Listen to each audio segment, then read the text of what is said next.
মানে আজি মই বিগত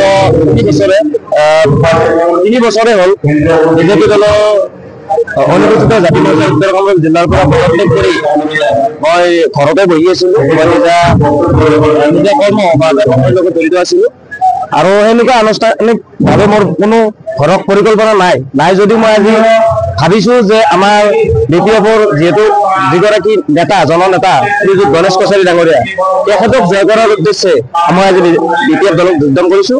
এইকাৰণে কৰিছোঁ তেওঁ এগৰাকী জননেতাই নহয়, তেওঁ এগৰাকী তেওঁৰ যি মহানুভতা, তেওঁৰ যি মানে উদাৰ মানসিকতা, সেই মানসিকতাক আমি সলাগতে কৰিছোঁ। কাৰণ যি সময়ত আমি বিজেপিত আছিলোঁ সেই সময়তে তেওঁ চোৱা নাছিলে যে এইজন বিজেপি কৰ্মী, এজন BPF-ৰ কৰ্মী, এজন UPPL-ৰ কৰ্মী, সেইটো চোৱা নাছিলে। তেওঁ কি কৰিছিলে, বিজেপিত থকা যিবিলাক ৰাইজ আছিলে তেওঁলোকে কৈছে যাই পেলাই ঘৰে ঘৰে যাই পেলাই তেওঁ বানপানীৰ সময়ত যাই পেলাই তেওঁ কি কৰিছিলে, সাহায্য বিতৰণ কৰিছিলে। ঠিক একেদৰে তেওঁ ভোটৰ পৰা 5-6 হাজাৰকৈ টকা কোনো ৰাইজ একো চোৱা নাছিলে, সকলোকে দিছিলে।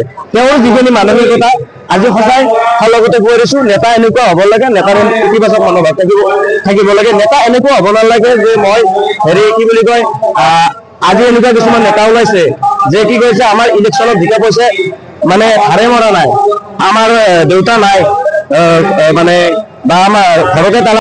মইতো ভাবোঁ তেওঁৰ লগত আজিৰ তাৰিখলৈকে বিজেপি দলৰ কোনো ধৰণৰ যিখিনি কৰ্মী আছে তেওঁলোকৰ লগতে ভাল সম্পৰ্ক নাই।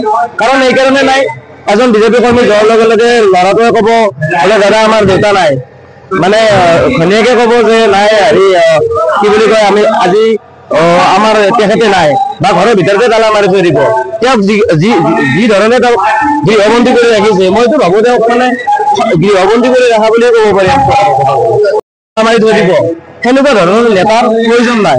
নেতা হ'ব লাগিলে কিছুমান তেওঁ নেতৃত্ব দিব পৰা দক্ষতা থাকিব লাগে মোৰ হিচাপত। একো নাই, যদি ক'ব যাওঁ ব্যক্তিগত মুনাফাৰ বাবে আজি অহা নাই। ইতিমধ্যে আপোনালোকে ক'লে যে এটা দীঘলীয়া সংগ্ৰাম, জাতীয়তাবাদী শিবিৰত আছিলোঁ। বৰ বিশেষ একো নিবিচাৰে, পৰিৱৰ্তনৰ ৰাজনীতি বিচাৰিছোঁ। পৰিৱৰ্তন লাগে, বিভিন্ন ধৰণৰ সমস্যা আমি বিভিন্ন ধৰণৰ সমস্যাৰ সন্মুখীন হৈছোঁ। আজি অতদিনে আমাৰ ইয়াতে যিখিনি আমাক প্ৰয়োজন, বহনক্ষম উন্নয়ন যিখিনি আমাক প্ৰয়োজন, সেইখিনি আমি আজিলৈকে নেদেখিলোঁ। উন্নয়নৰ মুখ নেদেখিলোঁ। ক'ৰবাত এখন কিবা সৰু কাম এটা কৰিছে, কৰি পেলাই সেইটোকে ডাঙৰ ডাঙৰ ফটা ধুই ফালি আছে, বজাই আছে। গতিকে সেইবিলাকক আমাৰ এতিয়া বৰ্তমান প্ৰয়োজন নাই, সেইবিলাক আমি সলনি হোৱাটো বিচাৰোঁ।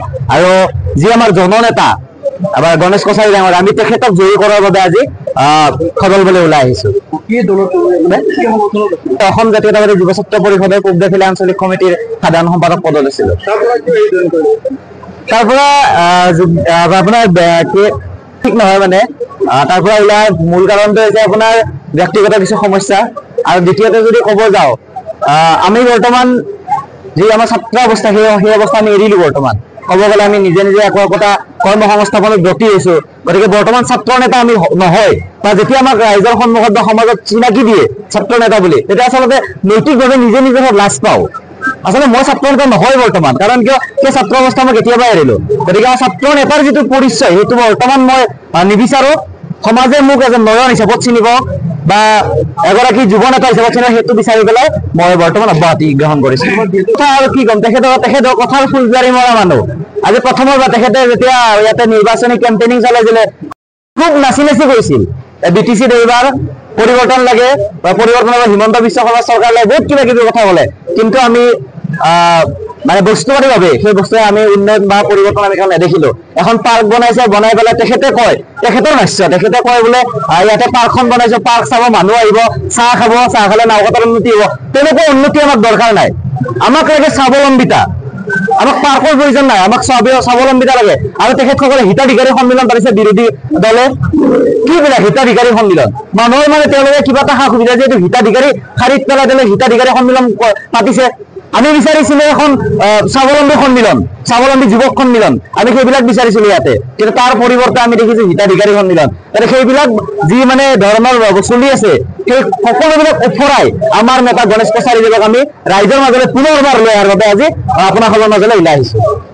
এতিয়ালৈকে একো দেখা নাই, আমি একো দেখা নাই এতিয়ালৈকে। খুব বেছি 2-এজন ল'ৰাক আমি জনামতে IDS দিয়ে, আৰু ধৰক এটা বা দুটা IDS আহে, 20-30জন ল'ৰাকো আশা দি দিয়ে IDS পাবা। গতিকে IDS-ৰ বাহিৰে যুৱ চামৰ কাৰণে আমি একো কৰা এতিয়ালৈকে দেখা নাই।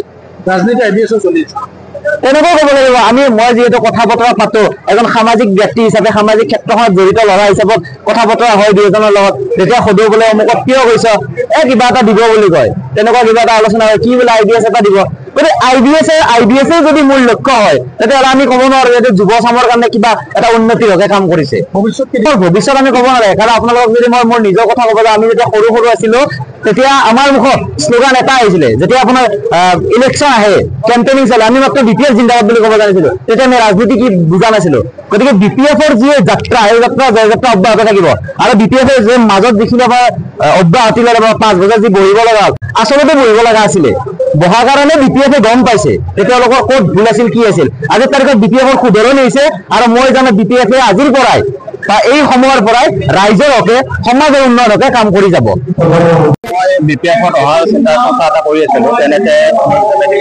কণ্টেক্ট কৰাৰ পিছত মই উন্নয়নৰ যি আমাৰ ইয়াত স্তব্ধ হৈ গৈছে সেই বিষয়ে মই কথা পাতিলো তেওঁলোকৰ লগত লগতে মই যোগদান কৰাৰ আগত মই ছাৰৰ লগত কথা পাতিছো কথা মোৰ বিশেষ একো নাই উন্নয়নৰ ক্ষেত্ৰত মই কথা পাতিছো কেনেকে আমি আগবাঢ়িব পাৰো আৰু বিগত আমি এইকেইটা বছৰত যিটো দেখিলো যিটো স্তব্ধ হৈছে উন্নয়ন সেইটো আমাৰ আগৰ ধৰণে আমি উন্নয়নৰ ৰাস্তালৈ লৈ যাবৰ কাৰণে আমি BPFক আনিব জৰুৰী আৰু দ্বিতীয়তে বিভিন্নজনে হয়তো বিভিন্ন দলক সমালোচনা কৰিছে মই দলকো সমালোচনা কৰিব নাযাওঁ আমাৰ যিজন বৰ্তমান প্ৰতিষ্ঠিত যিজন PM যিজন বৰ্তমান আছে তেওঁ নিজে কাম আনিবলৈ পাৰ্গত নহয় তেওঁ দক্ষ নহয় মই নকওঁ যে কোনোবা দলৰ কথা নাই তেওঁ কাম আনিব জানিব লাগিব তেওঁ কাম উলিয়াব জানিব লাগিব কাম উলিয়াব এতিয়া CMে নিজে এইটো যাচি নিদিয়ে বোলে ৰাস্তা লয়তো তেওঁ কামটো উলিয়াব জানিব লাগিব কামখনতো বহি থাকিলেতো নহয় গতিকে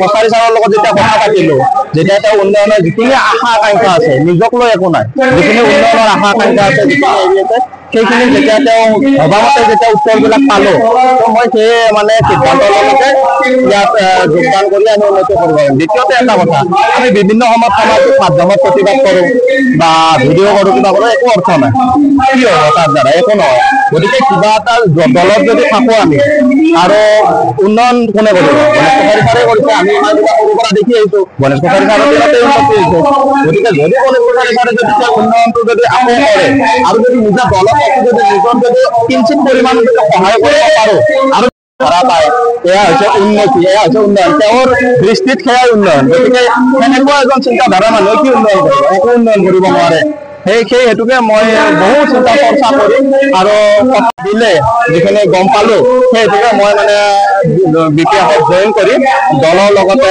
সকলোকে মানে আগুৱাই লৈ যোৱাৰ এটা চিন্তা চৰ্চা চলাইছো আৰু তাৰ কাৰণে মই দিগন্ত দাক ধন্যবাদ দিম দিগন্ত দাই দিলে আৰু বহুখিনি দায়িত্বও অৰ্পণ কৰিছে মোক আৰু তাৰ ক্ষেত্ৰত মই একান্তই মানে দিগন্ত দাকে মই ধন্যবাদ দিব বিচাৰিম ধন্যবাদ